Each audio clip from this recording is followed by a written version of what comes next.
저희들이 이제 데살로니가 성경을 우리가 그룹 교제에서 이렇게 살펴보고 있는데,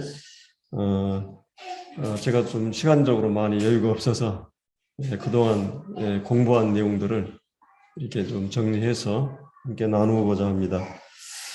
우리가 이제 데살로니가서에 대해서 수요일에 한번 살펴보았죠. 이 성경은 이렇게 사도 바울이 이제 데살로니가 교회에게 보낸 그런 편지인데, 이 데살로니가는 사도 바울이 이제 2차 전도여행 때 이렇게 2차 전도여행은 지금의 그리스, 그러니까 빌립보를 개척한 다음에 데살로니가, 이제 베레아, 아덴, 고린도 이렇게 그리스 지역을 이렇게 전도를 해서 이런 교회들이 형성이 되는데, 이 데살로니가 이 교회는 사도 바울이 이제 3주 동안에 안식일마다 복음을 전해서 이제 교회가 시작이 되어 있는 교회입니다. 그래서 이제 어떻게 보면은 짧은 기간 동안에 사도 바울이 오늘날 그런 상상을 못할 거예요. 예를 들어서 이제 유대인들은 회당 예배가 한 5시간 정도 되는데, 사도 바울이 이제 납비의 그런 위치에 있었기 때문에 그 유대인 회당에 들어가서 복음을 전한 거죠. 그래서 보통 한 2-3시간 정도는 전하지 않았을까. 하나님 말씀을 가지고 예수님이 이제 구세주라고 하는 그런 것들을 이제 쭉 증거해서 그 3주 동안에 이제 구원받은 사람들로 인해서 교회가 이제 이루어지게 되고, 그렇게 해서 이제 교회가 이루어졌는데, 또 핍박이 심해가지고 사도 바울이 이제 베레아라는 지역으로 이렇게 이제 가게 됩니다. 그리고 나서 이제 아덴을 거쳐서 고린도로 가는데, 고린도 지역에서 이 데살로니가서를 기록한 것으로 알려져 있습니다. 그리고 이제 무엇보다도 이 1세기는 그 황제 숭배라는 그 로마가 전 세계를 지배하고 있을 때 로마 황제가 주라고 하는 그런 그 종교적인 형태의 통치를 하고 있었기 때문에 이 가이사가 황제라고 하는 것을 인정하지 않게 되면 굉장히 큰 핍박을 당하게 됩니다. 그래서 초대교회가 이런 일로 인해서 유대인들로 인해서 기독교가 핍박을 당하고, 또 정치적으로 핍박을 당하고, 또 여러분들이 이제 각 그 지역마다, 우리나라도 이제 처음 기독교가 들어올 때 제사라든지 이런 걸 하지 못하게 되니까 이제 가족으로 인해서 핍박을 당하는 이런 여러 가지 형태의 핍박이 이 데살로니가 이 지역에 일어나고 있었습니다. 근데 이제 이런 핍박 속에 있는 성도들에게 이 서신이 기록되고 있는 걸 볼 수 있죠. 그래서 이제 먼저 인사로 시작이 되죠. 이 바울과 실로아나와 디모데, 하나님 아버지와 주 예수 그리스도 안에서 있는 데살로니가의 교회에게 편지하노니 은혜와 평강이 너에게 있을지어다. 그래서 이제 여기 보면 그 인사말이 항상 은혜와 평강이라는 말이 들어가죠. 우리는 정말 날마다 평화하고 평화로운 삶을 살고 있는가? 우리가 이제 인사할 때마다 평안하십니까? 이렇게 평안에 대해서 묻고, 참 이 가족이라든지 또 직장이나 또 교회가 항상 평안하기를 우리는 소원하고 기도하고 있습니다. 우리의 삶의 평강이라고 하는 문제는 참 중요한 문제입니다. 그런데 여기서 얘기하는 평강은 이제 전쟁이 없는 상태를 말하죠. 서로 갈등이 없는 상태. 근데 이제 실제 우리가 지구상을 보면 갈등이 없는 지역이 없잖아요. 사람이 모인 곳마다 부부간에도 그렇고 가정에서도 또 직장이나 정치적인 모든 상황에서 사람이 모인 곳은 끊임없이 갈등하고 싸우고, 그리고 이제 지구상에 이제 매춘 비용으로 들어가는 그 비용의 300배가 이 전쟁 무기를 만드는 데 들어갑니다.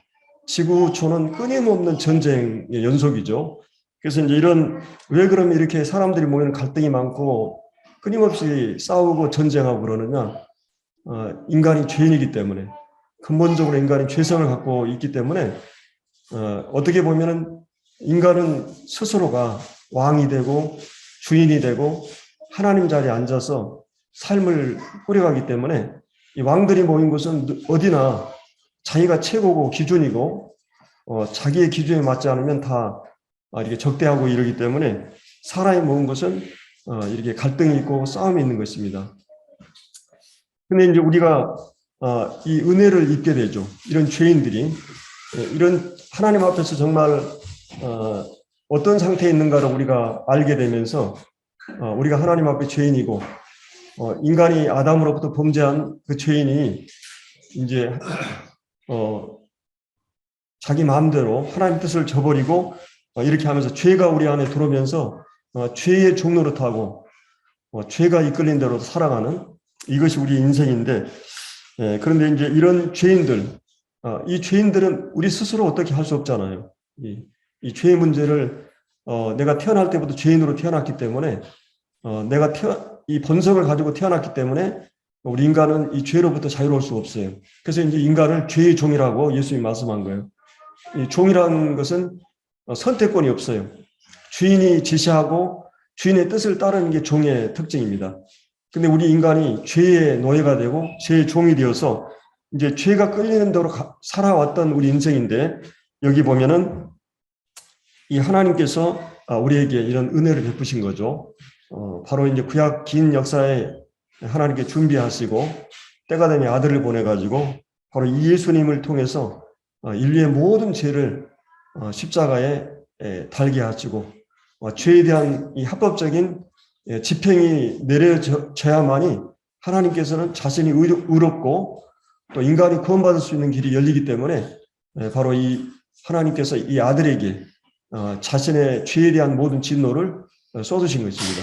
그래서 이제 죄에 대한 정당한 값을 죄의 삭은 사망인데 그 값을 지불하고 이제 우리가 하나님의 은혜로 전혀 내 어떤 종교심이나 선행이나 내가 노력이나 인간의 어떤 것으로가 아닌 하나님의 절대적인 은혜로 전적인 은혜로 하나님의 은혜로 우리가 구원을 받게 된 것이죠. 그래서 예수님 십자가에서 다 이루심으로 다 이루신 그 근거로 해서 우리가 그 믿음으로 그것을 믿음으로 하나님 앞에서 죄사함과 의롭다함을 얻게 되고 이제 값없이 하나님 앞에서 이제 의로 옷 입게 되고 하나님 앞에 설 수가 있게 된 것이 이게 이제 은혜라고 할 수 있죠. 그래서 거기 보면 하나님 아버지와 하나님 아버지께서 주 예수 그리스도 안에 있는 주 예수 그리스도를 통해서 구원받게 한 이 데살로니가 교회에게 편지하면서 너에게 은혜와 평강이 너에게 있을지어다 이렇게 인사를 하고 있어요.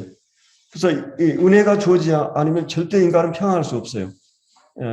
우리 안에 있는 그런 그 어떤 내적인 그런 죄성 때문에 우리가 이제 구원받고 나서도 끊임없는 우리 안에 갈등이 시작이 됩니다.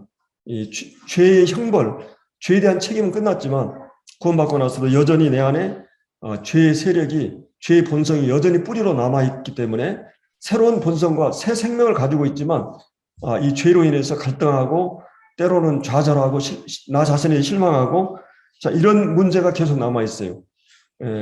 이제 그런 나를 알아가는 것이 우리 주님을 닮아가는 데 가장 중요한 기본적인 요소가 되는 거죠. 그래서 이제 우리가 이제 사도 바울이 이 데살로니가 있는 이 교회 이제 이게 아주 작은 교회였고 그러면서도 이 놀라운 역사가 짧은 시간에 일어났던 이 데살로니 교회에게 너에게 하나님의 은혜와 평강이 계속 넘치기를 위해서 기도하고 있습니다. 그러면서 2절에 자 우리가 너희 모두로 말미암아 항상 하나님께 감사한다. 사도 바울이 이제 이 데살로니 교회를 생각할 때마다 어떻게 보면 이렇게 아기를 낳고 피덩이 같은 아기를 낳고 어쩔 수 없는 상황 때문에 마치 그 야반도자처럼 그것을 피해 나와야만 했었던 이 사도 바울. 그래서 영적으로 이제 마치 이 갓난 아이와 같은 데살로니 교회를 생각할 때마다 사도 바울의 마음에 큰 늘 부담이 있었어요. 근데 놀라운 것은 들려오는 많은 소식들을 통해서 우리가 이제 디모데를 사도 바울이 아덴에서 보내가지고 이 교회 소식을 다 듣게 됩니다. 그때만 해도 지금처럼 통신이 발달되지 않기 때문에 사람이 실제 사람을 통해서 이렇게 소식을 알아야 됐기 때문에 근데 이제 이 교회 소식을 듣고 놀라운 그 교회가 하나님 안에서 역사가 일어나는 걸 보면서 2절에 우리가 너희 모두로 말미암아 항상 하나님께 감사한다. 또 기도할 때마다 너희를 기억한다. 이 교회는 그러니까 여러분의 누군가가 참 좋은 사람들이 있으면 그 사람만 생각해도 내 마음이 따뜻해지고 빛이 그냥 들어오는 것처럼 그 사람만 기억하면 기분이 좋은 사람이 있고 또 그 사람만 하면 하나님께 감사하고 늘 그 사람을 기억하면서 기도하게 되는 사람이 있는가 하면 누군가는 만나고 싶지 않고 또 피하고 싶은 사람들이 또 있을 수 있습니다. 근데 이 사도 바울은 이 데살로니가 교회를 생각할 때마다 항상 하나님께 감사가 일어나고 또 그들을 위해서 기도할 때마다 늘 그들을 기억하게 되는. 왜 그랬느냐 하면 그 안에서 이 3절에 믿음의 역사와 사랑의 수고와 우리 주 예수 그리스도에 대한 소망의 인내를 우리 하나님 아버지 앞에서 끊임없이 기억함이니. 자, 이제 이 교회를 생각할 때마다 그들 안에 놀라운 그런 믿음의 역사, 이 하나님께서 예수 그리스도 안에 나타난 이 복음의 놀라운 진리들을 믿음으로 믿음의 역사, 이 믿음의 역사라고 하는 것은 놀라운 것입니다. 이 믿음이라고 하는 것은 그냥 우리가 생각하는 상식이나 이성 이런 걸로 믿어지는 게 아니에요. 여러분들이 예를 들어서 뭐 버스 타면 안전하니까 내가 믿고 타잖아요. 음식물을 먹을 때도 이제 믿고 먹게 되고 또 비행기를 탈 때도 불안하잖아요. 그러나 믿고 타는 거예요. 이건 하나의 확률이에요. 근데 우리가 믿는 내용이나 대상은 어마어마한 사건들이에요. 하나님에 대한 믿음, 또 하나님의 살아계심, 천국과 지옥에 대한 진리들, 성경에 나오는 모든 영적인 진리들은 사실 우리 이성이나 상식으로는 이해하기 어려운 부분들이에요. 근데 우리가 어느 날 영적인 눈을 뜨고 믿음이 믿어졌다고 하는 것은 기적이에요. 그 어떤 일보다 더 놀라운 것은 하나님으로 믿어지는 것, 살아계신 거죠. 하나님이 그 아들을 통해서 인류의 모든 이런 문제들을 해결해 주셨다고 하는 것.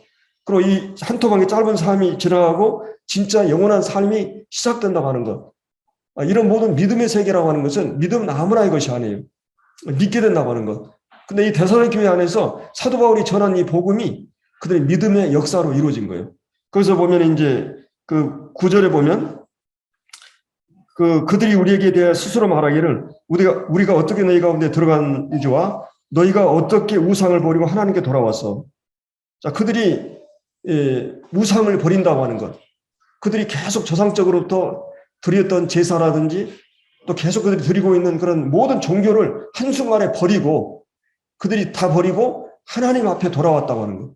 이게 놀라운 일이에요. 하나님 역사예요. 그래서 이제 사도 바울이 그 믿음의 역사에 대해서 이 믿음의 역사에 대해서 여기서 말하고 있어요.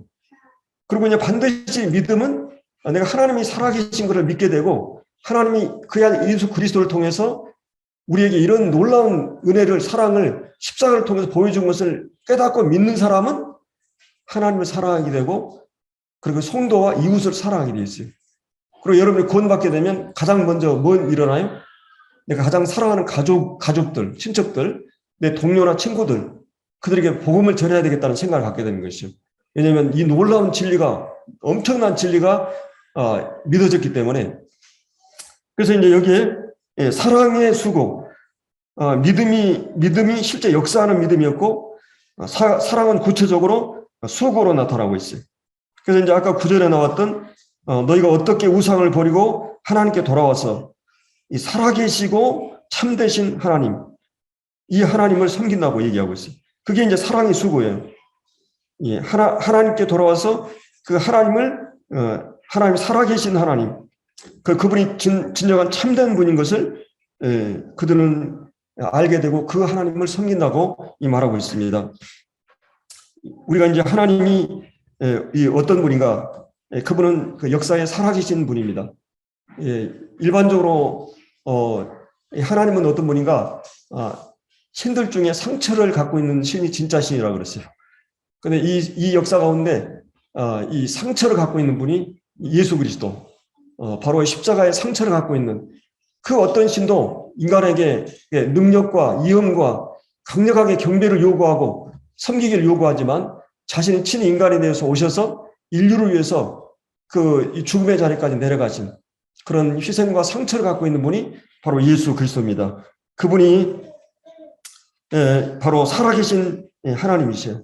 하나님은 과거나 현재나 미래 영원히 하나님은 살아계신 또 스스로 존재하시는 분이에요. 그래서 이제 이 하나님은 존재의 기원을 갖고 있지 않은 영원에서 영원까지 살아계신, 그리고 이 성경에 나오는 이 하나님은 살아계신 하나님입니다. 이 구약의 긴 이스라엘 역사를 보면 하나님은 살아계신 분이에요. 자, 그리고 하나님이 살아계신 뿐만 아니라 그분은 인격적인 분이에요.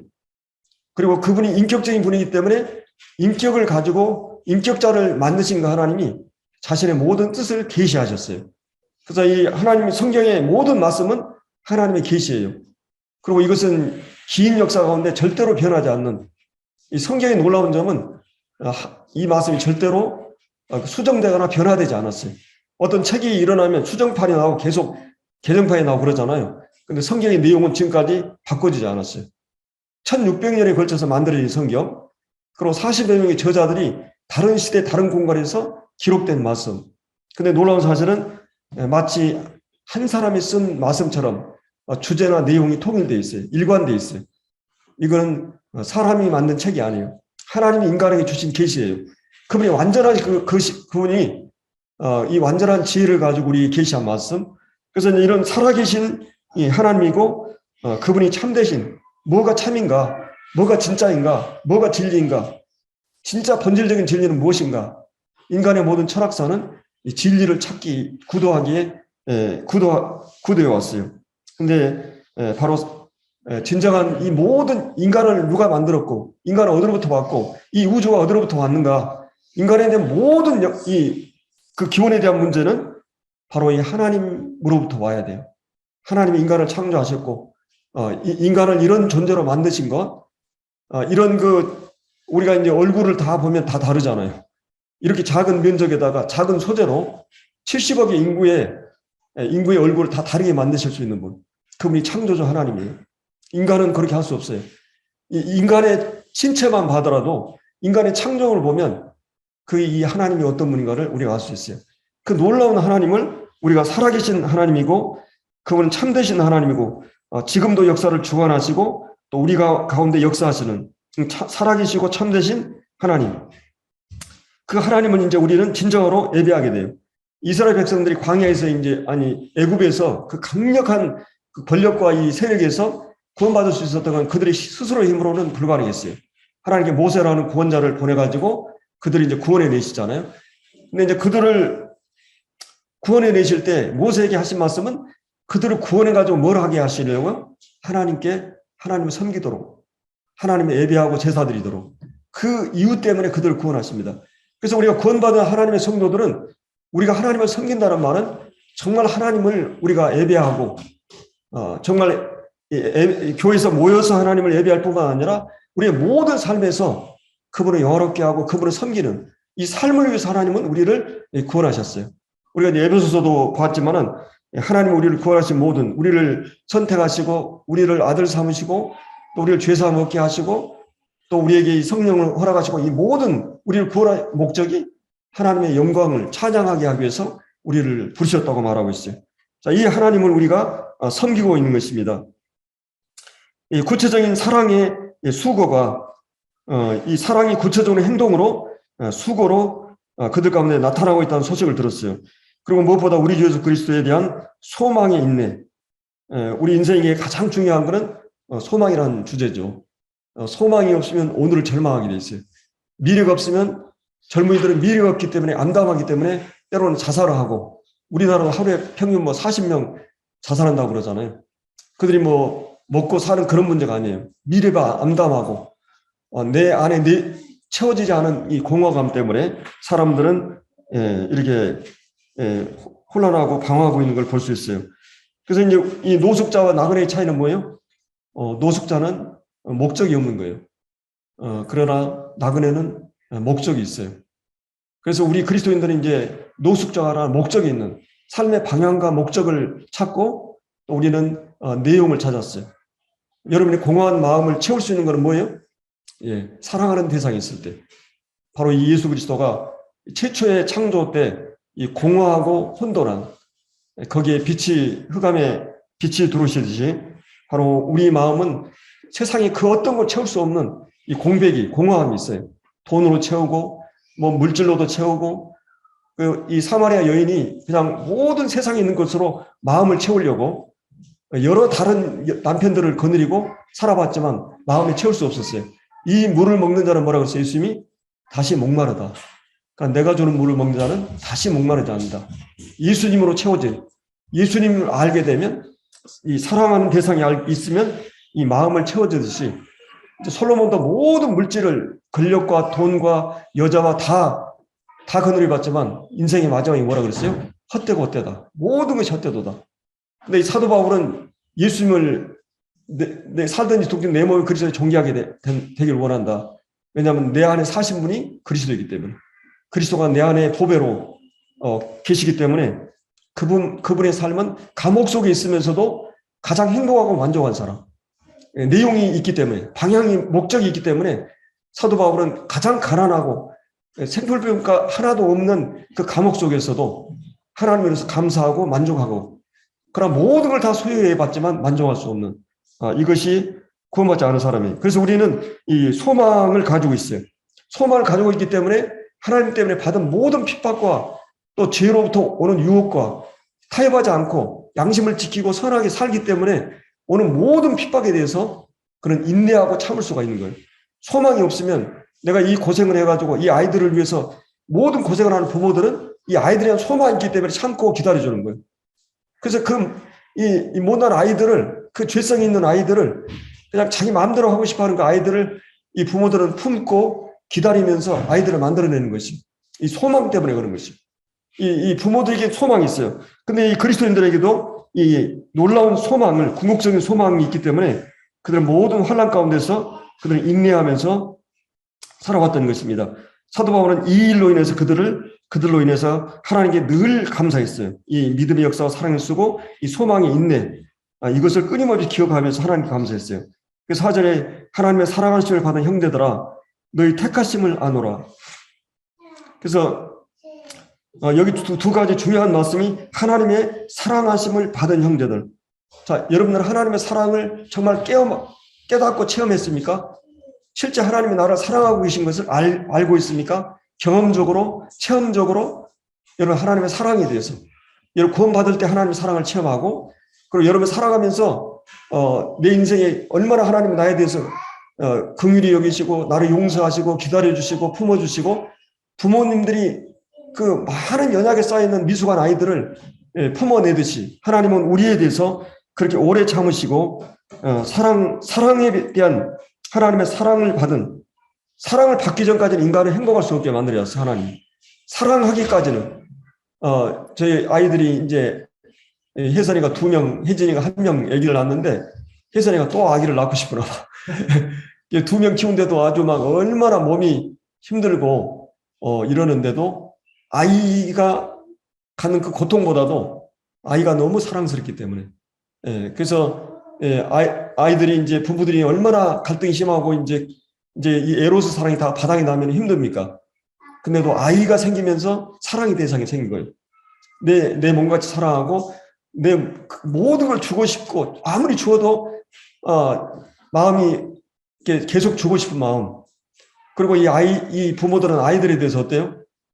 나보다 더 잘생겨도 잘났다 그러면 기분이 나쁘지 않는 유일하게 시기심이 안 일어나는 그것이 아이들이에요. 아이들은 이제 나보다 더 사랑하는 대상. 그것이 모든 것의 기준이 표준이 돼버린.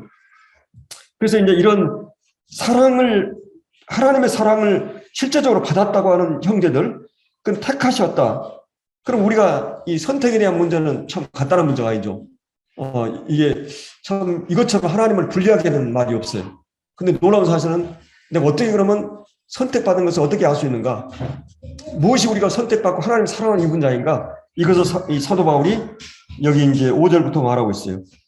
이는 우리의 복음이 이 복된 소식이 너희에게 말로만 이른 것이 아니라 능력과 성령과 큰 확신으로 된 것입니다. 자, 그러니까 이 복음이 말로 전해졌지만 말로만 끝나는 것이 아니라 이 하나님의 복음이 성령의 능력과 성령의 확신으로 성령이 역사하니까 믿음이 생기고 그리고 성령이 역사하니까 이 사랑이 구체적으로 일어나고 이 소망에 대해서 인내할 수 있는 이런 모든 열매들이 일어난 거예요. 그러니까 내가 하나님의 선택받은 자인가? 이걸 잘할 수 없어요.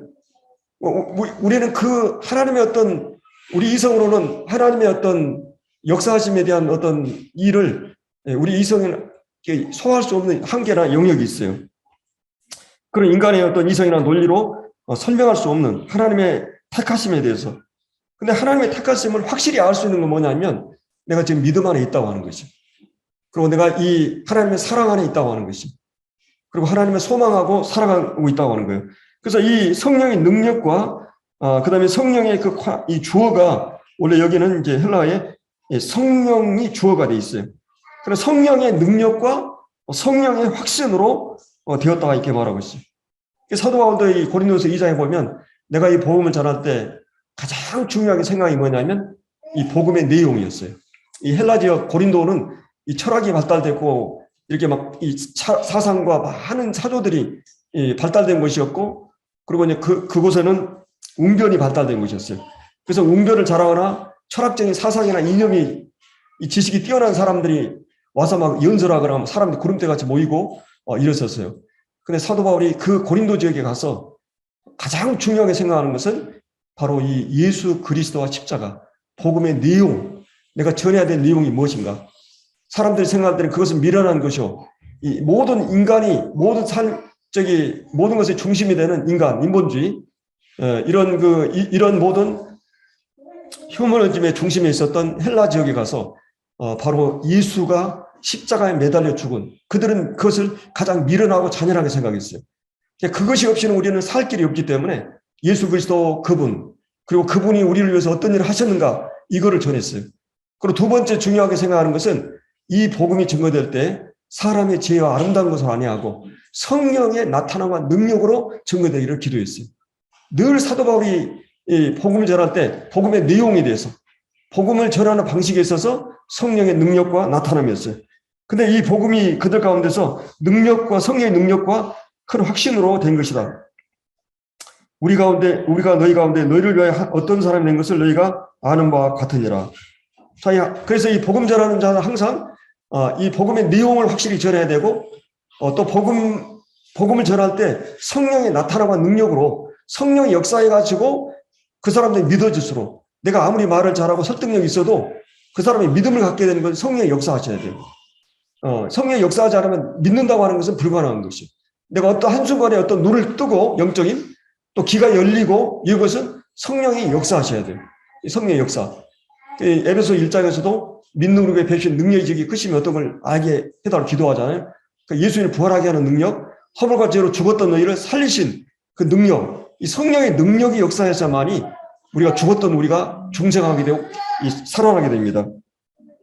그리고 이제 성령이 역사하셔야만이 확신을 갖게 돼요. 물론 이거 거짓된 확신이 많아요.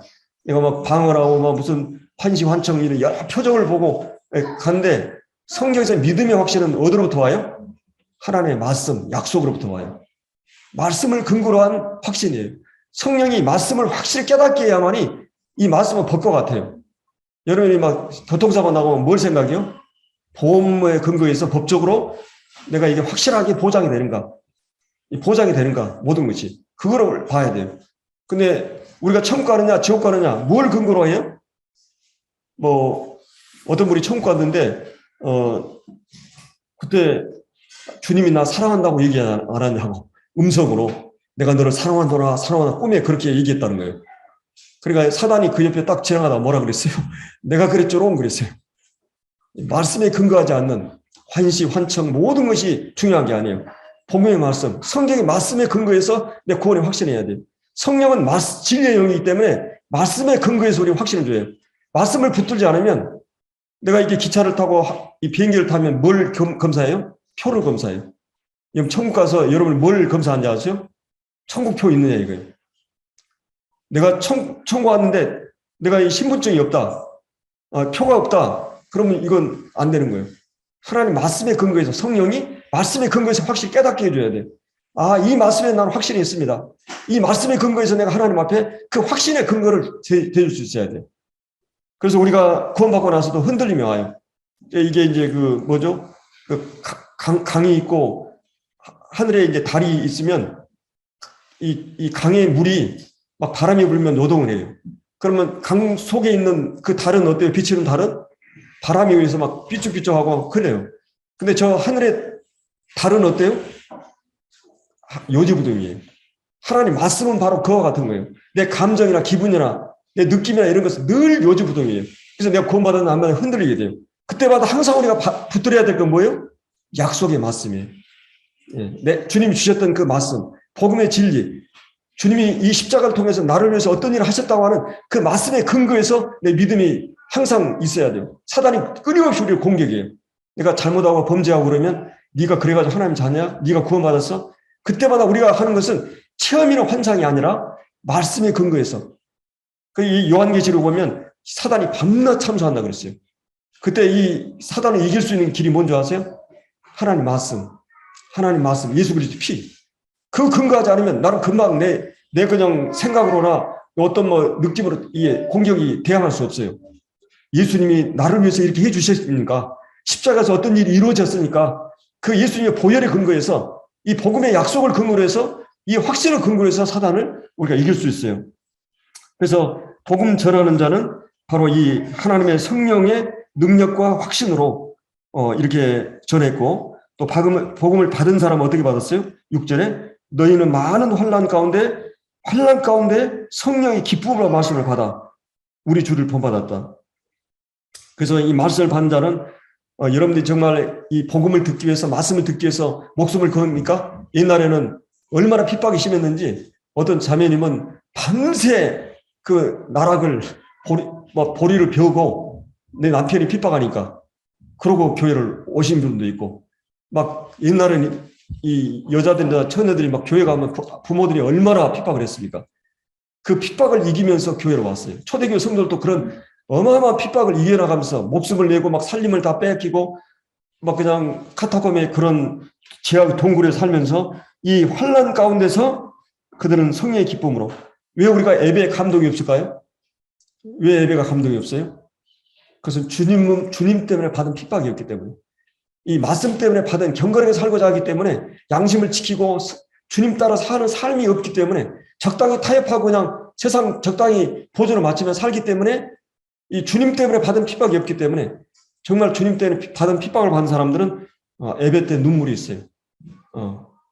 그렇기 때문에 이 초대교회는 이 예배 때 이 눈물의 예배가 된 거예요. 이 환난 가운데서 성령의 기쁨으로 말씀을 받았다. 정말 이번에도 제가 여기 저희 CTI 가서 한 25시간 이제 강의를 하는데 그 자매님들이나 또 막 쪽지를 써가지고 이렇게 해줬는데 어떻게 이 말씀이 이렇게 놀랍냐고 막 그러면서 그렇게 좋아하시는 거예요. 우리 여주교 성도들은 이 말씀 들으면서 날마다 들으니까 그러는데 그 성도들은 어떻게 이 바울 서신 옥중 서인서가 이렇게 깊이가 있고 뭐 이렇게 말씀하다가 막 너무 자기가 치유가 되고 막 이렇게 이런 간증을 하시더라고. 그래서 내가 이 말씀이 정말 그 진실하게 집중해서 말씀으로 받을 때 이 말씀 자기에게 큰 은혜가 될 수가 있는 거죠. 근데 하나님 말씀을 받는 사람들도 중요해요. 너희 많은 환난 가운데 기쁨으로 말씀을 받아 우리와 주를 본받은 자 되었다. 그들은 하나님 말씀을 받을 뿐만 아니라 또 하나님 말씀을 그대로 이렇게 순종해 갔던 것을 볼 수 있습니다. 그런데 하나님 말씀을 이제 6절에 말씀을 받아 우리와 주를 본받은 자 되었다. 자, 이제 이 성경에 보면은 복음을 그대로 말씀을 본받아서 따라가는. 그래서 이제 주님의 삶을 본받고 또 이 사도와 그 사도 바울의 모든 사람들을 본받아 가는 이런 성도들을 보게 됩니다. 그래서 이제 그들이 하나님의 말씀이 실제적으로 그 전달되는 과정이 역사할 뿐만 아니라 또 그 말씀들이 실제 삶에서 이렇게 본된 삶을 따라가는. 그래서 아까 우리 3절에 나왔던 믿음의 역사와 사랑의 수고와 주 예수 그리스도에 대한 소망의 인내가 열매로 이렇게 나타나는 걸 볼 수 있습니다. 자, 이런 그 복음이 7절에 나온 대로 마게도냐와 아가야인 모든 믿는 자에게, 그리스 이제 북부 지역이 마게도냐 지역이죠. 그러냐 남부 지역이 아가야 지역입니다. 지금은 그리스 한 나라인데 이 전 지역에 이 복음이 증거되고 선포된 것이에요. 그러니까 하나님의 말씀은 복음은 우리 안에 그대로 머물지 않죠. 이 복음이 고여 있지 않고 이게 계속해서 확산이 되고 이 생명의 씨앗은 생명은 이렇게 퍼져나가는 것입니다. 그래서 내가 구원받고 나서 내가 구원받은 게 특권으로 끝나는 게 아니라 이 복음이 이제 이 사명을 가지고 이스라엘 백성들을 하나님 선택하신 것은 그들에게 복을 그들만 준 게 아니라 복의 근원이 된다. 이제 복의 통로가 된다. 그들을 통해서 또 다른 사람에게 복음을 전하기 위해서 하나님 그들을 복을 주셨거든요. 근데 그들의 특권이나 그들에 머물렀을 때 하나님 그들을 버리게 되죠. 이런 이 복, 그래서 이제 이 주를 본받아서 그 복음이 이제 무섭게 확산되어 갔던 걸 볼 수 있어요. 그래서 8절에 주의 말씀이 너희로부터 마게도냐 아가야에게 들릴 뿐 아니라 하나님을 향한 너희 믿음이 소문이 각처에 퍼졌으므로 우리는 아무 말도 할 것이 없느니라. 그래서 이 복음이 확산되는 것. 9절에 그들이 우리에 대해 스스로 말하기를 우리가 어떻게 너희 가운데 들어갔는지와 너희가 어떻게 우상을 버리고 하나님께 돌아와서 살아계시고 참되시 하나님을 섬기는지와 10절에 또 죽은 자들 가운데 다시 살리신 그의 아들이 하늘로부터 강림하실 것을 너희가 어떻게 기다리는지 말하니 이는 장래에 노하심에서 우리를 건지시는 예수시니라. 그래서 이제 10절에 나오는 이 믿음의 이 소망의 인내를 말하고 있죠. 죽은 자들 가운데 다시 살리신 그의 아들이 하늘로부터 강림하실 것을 너희가 어떻게 기다리는지. 자, 여러분이 기다린다는 말은 그냥 뒷짐지고 그냥 있는 게 아니죠. 기다린다고 하는 말은 마치 그 사랑하는 남편이 이 고기잡이를 갔을 때 그 기다리는 이렇게 바람이 불고 풍랑이 일어날 때 긴장하면서 기대감을 갖고 기다리는 어제나 오늘이나 올까 우리는 주님을 그런 마음으로 기다리고 있는지 초대 핍박 속에 있는 성도들은 그러한 주님의 기다림을 간절히 사모하고 기다리고 있었어요. 그래서 이는 장래 노하심, 이게 7년 대환란으로 보죠. 이 장래 노하심에서 우리를 건지실 예수. 이제 이런 이 데살로니가후서 2장이라든지 계시록에 보면 이런 무슨 환란에 대해서 말하고 있습니다. 그들은 이런 이 소망을 가지고 이렇게 이제 주님을 기다리고 있었던 것을 볼 수 있습니다. 그래서 이제 저희들이 오늘 1장에서 저희들이 그룹교제에서 공부한 내용들을 가지고 이제 또 마치 구도자들이 와가지고 말씀을 전할 수 있었습니다. 우리의 삶을 또 돌아볼 수 있는 우리에게도 이런 복음이 우리 안에 생명으로 돌아왔고 또 이 복음이 실제 우리 안에서 또 우리 교회 안에서 내 삶에서 계속 역사하고 있는가 이런 것을 돌아볼 수 있는 그런 계기가 되기 바랍니다. 기도하고 마치죠.